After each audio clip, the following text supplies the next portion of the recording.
ಈ ಸಣ್ಣ ಪುಟ್ಟ ಕಲ್ಲು ತೂರಾಟ ಅಂಥ ಕೇಸಲ್ಲಿ ಇನ್ನೋಸೆಂಟ್ಗಳನ್ನು ಕೂಡಿ ಹಾಕ್ತಾರೆ ಅಂತ ಬಿಟ್ಟರೆ, ಮರ್ಡರ್ ಕೇಸು ಅಂತಹ ಲೈಫು ಕನ್ವಿಷನ್ ಇರುವಂಥ ಪ್ರಕರಣಗಳಲ್ಲಿ ಇನ್ನೋಸೆಂಟ್ಗಳನ್ನು ಫಿಕ್ಸ್ ಮಾಡ್ತಾರೆ ಅನ್ನೋದನ್ನು ನಂಬಲಿಕ್ಕೆ ಆಗೋದಿಲ್ಲ.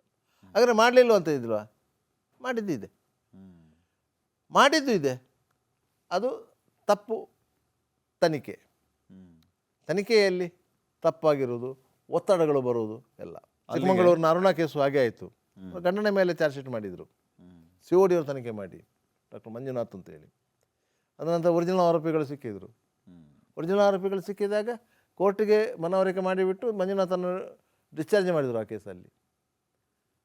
ಅದರಿಂದಾಗಿ ಇನ್ನೋಸೆಂಟ್ಗಳನ್ನು ತೊಂದರೆ ಆಗಲಿಲ್ಲ ಅಂತ ತನಿಖೆಯಲ್ಲಿ ಮಿಸ್ಟೇಕ್ ಆಗಿ ತೊಂದರೆ ಆಗಲಿಲ್ಲ ಅಂತ ಹೇಳಲಿಕ್ಕೆ ಬರೋಲ್ಲ.